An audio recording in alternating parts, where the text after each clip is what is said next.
Back to the Future. Could it actually happen with a real time machine? I was devastated. I thought if I could build a time machine that I could go back and see him again and tell him what was going to happen, maybe save his life. And so that became an obsession for me. In the autumn of 1997, a small town in rural Indiana lost one of its own. Not to illness, not to an accident on the highway, not to any of the ordinary tragedies that visit ordinary towns. It lost him to something nobody could explain. A quiet, self-taught mechanic named Daniel Voss walked into a workshop he had built with his own hands behind his mother's farmhouse, and he was never seen again. What happened in the years between his disappearance and his return sounds like fiction. It sounds like the kind of story you'd dismiss over coffee with a shrug.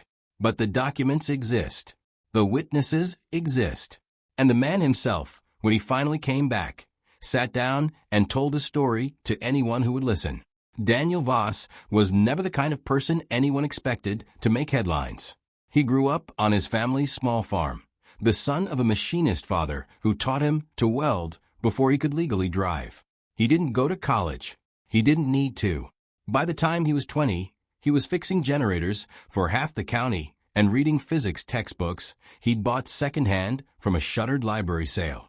Neighbors remember him as polite, distracted, and always covered in grease. He kept mostly to himself, spending his evenings out in the workshop behind the farmhouse, a converted barn stall wired with more extension cords than anyone thought was safe.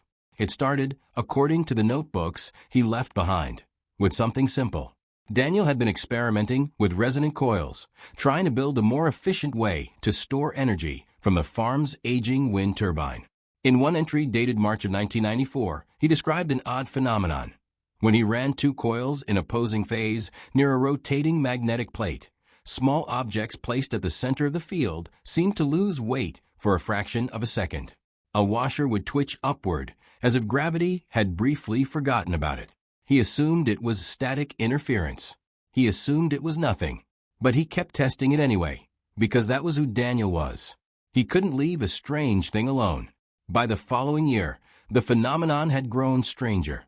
He wrote about placing a small clock inside the field and watching it second-hand slow to a visible crawl, then snap forward all at once when the field collapsed, as though time itself had bunched up and released like a rubber band. He didn't have the vocabulary of a physicist. He didn't know what he was looking at, but he knew it was real, because he could feel it in his teeth every time the coils reached full power, a pressure behind the eyes that never fully went away. Word of Daniel's experiments reached a late-night radio program out of Chicago called Midnight Frequency, a show that specialized in calling stories from truckers, insomniacs, and people who swore they'd seen things they couldn't explain. Daniel called in for the first time in January of 1996, nervous and stammering, describing a workshop that made clocks behave like they were drunk. The host, a soft-spoken man named Walter Greer, took the call seriously in a way few people had. He asked Daniel careful, specific questions. He asked him to document everything, to bring in witnesses, to record video if he could manage it. That call changed the shape of Daniel's obsession. For the first time, someone believed him. And belief is a dangerous kind of fuel for a man already teetering on the edge of something enormous.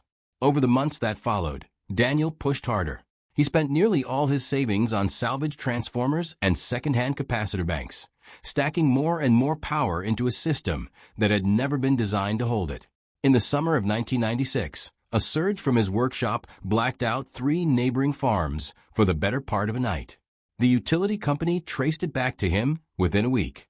He wasn't arrested. His uncle, a well-liked man in town, smoothed things over with an apology and a check, but the incident rattled him.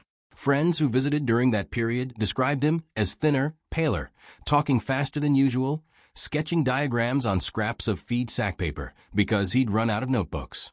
His second call to Midnight Frequency in the fall of 1996 sounded like a different man entirely.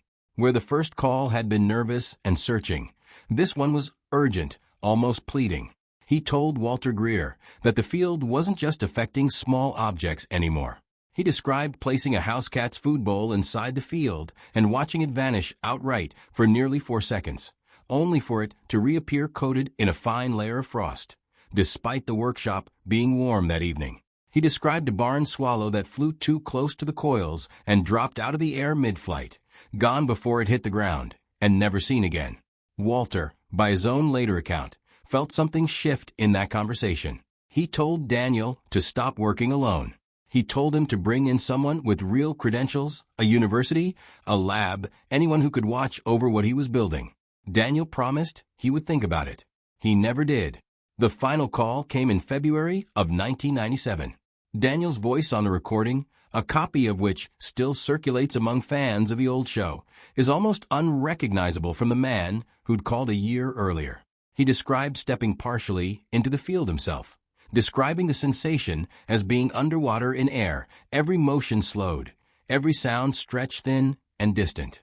He said that when he stepped back out, hours had passed that he hadn't experienced, that the workshop clock read a time far later than he remembered it being. Walter asked him directly if he believed he'd build a time machine. Daniel's answer, preserved on tape, was quiet. "I don't think it's about time," he said. "I think it's about what's allowed to be here and what isn't. And I think I've been changing the answer." He promised to call back with proof. He never did. By April that year, Daniel's phone had been disconnected. Letters from his mother went unanswered. When a cousin finally drove out to check on him, the workshop was a blackened ruin, burned to its foundation sometime in the preceding weeks. Investigators found the same strange signature you'd expect from any electrical fire: melted wiring, warped metal, but also something they couldn't quite explain: a nearly perfect circular scorch mark burned into the concrete floor 7 feet across, with nothing at its center but ash. There was no body. There was no sign that anyone had died there at all. The only thing recovered intact was a small fireproof lockbox, tucked into a support beam, containing a single sheet of paper. On it, in Daniel's handwriting, were 7 words: "I am still here. Just not now." The case went cold quickly. Officially, investigators concluded that Daniel had likely staged his own disappearance to escape debts and the fallout from the earlier blackout incident. Unofficially, the story took on a life of its own. Fans of Midnight Frequency kept his name alive for years, trading theories on early internet forums. Some insisting he'd torn a hole in time itself. Others certain the government had quietly taken an interest in his research and made him disappear the old-fashioned way. As the years passed, the story faded into the background noise of internet folklore, another unsolved mystery filed away next to 1,000 others. Then, in the spring of 2023, a couple named Ray and Priya Okafor bought the old Voss farmhouse, long since sold out of the family and passed through several owners.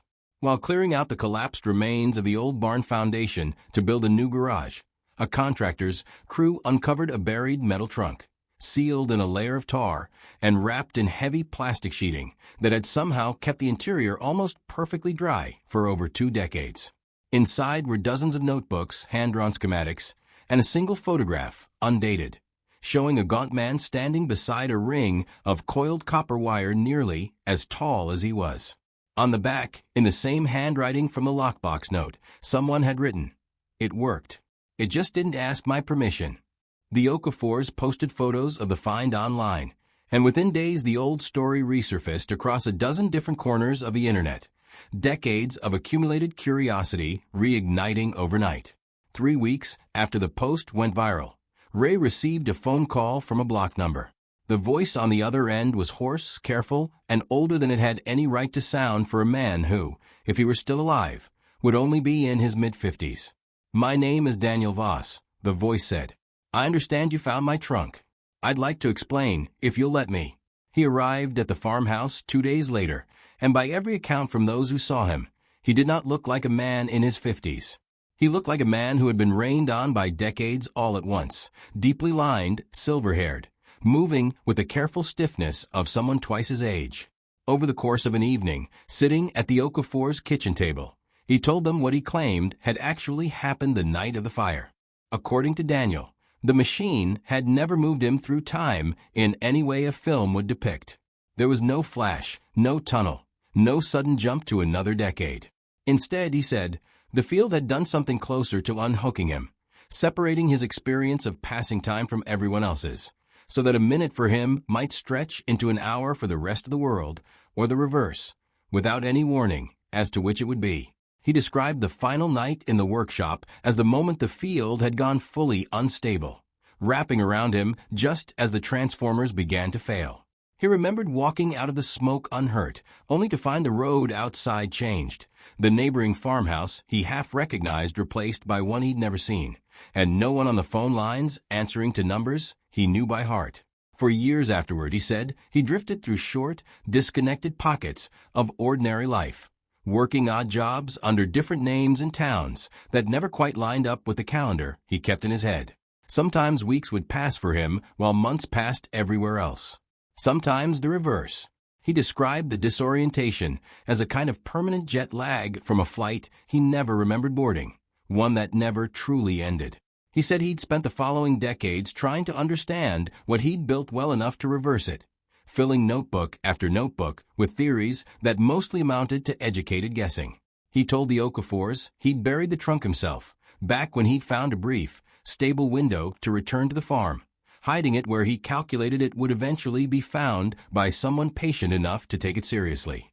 He asked them for 3 things before he left that night: to send his notebooks to a physics researcher he named, a man with no public profile, but a private interest in exactly this kind of anomaly, to never attempt to rebuild anything from his diagrams, and to let him go without trying to follow him or track him further. They agreed. He thanked them, walked out into the dark, and by Priya's account, by the time his car reached the end of the driveway, she could already feel the details of his face starting to blur in her memory, the way a dream does in the first few minutes after waking. The notebooks were sent as promised. The researcher who received them has never spoken publicly about their contents. The Okafors still live in the farmhouse, though they've since built their garage a good distance from where the old workshop once stood. They say they don't talk about that night much anymore, not because they've forgotten it happened, but because the specifics have grown strangely soft with time, like a photograph left too long in the sun. What remains certain is only this: somewhere out there, if his story was ever true at all, Daniel Voss is still moving through a version of time that never quite matches ours, permanently a step out of sync with the world he was trying to understand, still searching for the door back into a single, ordinary, unbroken hour.